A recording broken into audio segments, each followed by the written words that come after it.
সরকার গণতন্ত্রের নামে স্বৈরাচারী শাসন ব্যবস্থা জারি রেখে দিয়েছে। 2011 সালে মমতা বন্দ্যোপাধ্যায় যখন ক্ষমতায় আসেননি তখন উনি বলেছিলেন দলতন্ত্র নয় গণতন্ত্র চাই। আর মমতা বন্দ্যোপাধ্যায় এই পশ্চিমবাংলায় গণতন্ত্রকে হত্যা করে দলতন্ত্রকে কায়েম করেছে। স্বাভাবিকভাবে যেটা হওয়ার সেটাই হচ্ছে। মমতা বন্দ্যোপাধ্যায় গণতন্ত্রকে হত্যা করে বিরোধীদের কণ্ঠরোধ করতে চাইছে এবং পুলিশ প্রশাসন আর মমতা বন্দ্যোপাধ্যায় একসাথে কাজ করছে। তো স্বাভাবিকভাবেই এটাই স্বাভাবিক।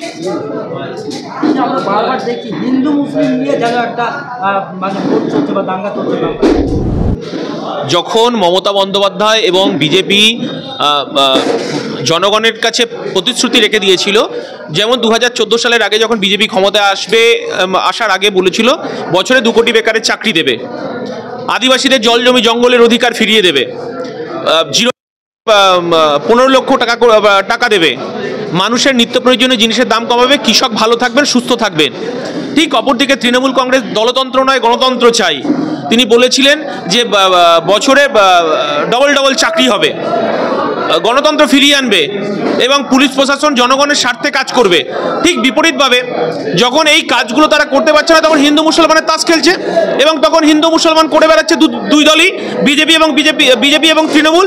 মানুষের দৈনন্দিন মানুষের যে চাহিদা, মানুষের দৈনন্দিন যে চাহিদা পূরণ করতে না পারার কারণে হিন্দু মুসলমানের তাস খেলছে। একদিকে বিজেপি শুভেন্দু অধিকারী, অপরদিকে তৃণমূল কংগ্রেস এবং মমতা বন্দ্যোপাধ্যায়।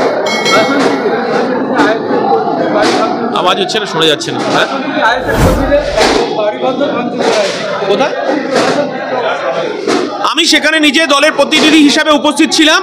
সেখানে পুলিশ প্রশাসন আর তৃণমূল কংগ্রেস একযোগে কাজ করছে। আমি ওখানকার আইসিকে বলে এসেছি যে পুলিশের যে ট্যাগ লাগানো গাড়ি সেটা তুলে দিয়ে তৃণমূলের ঝান্ডা নিয়ে ঘুরতে।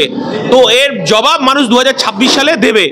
সাধারণ মানুষ বীতশ্রদ্ধ এই সরকারের বিরুদ্ধে, কারণ দলতন্ত্র কায়েম করেছে, মানুষের গণতান্ত্রিক অধিকারকে লুট করেছে, মানুষের চাহিদাকে লুট করেছে, পঞ্চায়েতি অধিকারকে কেড়ে নিয়েছে এবং সেই কারণেই মানুষ এই সরকারের বিরুদ্ধে বীতশ্রদ্ধ।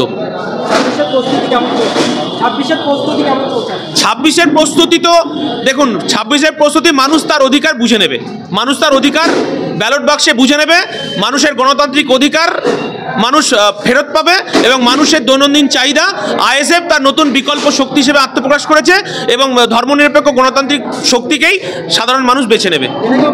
মমতা মৃত্যু মেলা আখ্যায়িত করেছেন, কি বলবেন? কুম্ভ মেলা নিয়ে মমতা আমাদের মাননীয় মুখ্যমন্ত্রী মৃত্যু মেলা আখ্যায়িত করেছেন, কি বলবেন এই বিষয়ে? দেখুন, মমতা বন্দ্যোপাধ্যায় রাজ্যের মুখ্যমন্ত্রী হিসাবে এবং তিনি এই মন্তব্য আমরা আশা করিনি।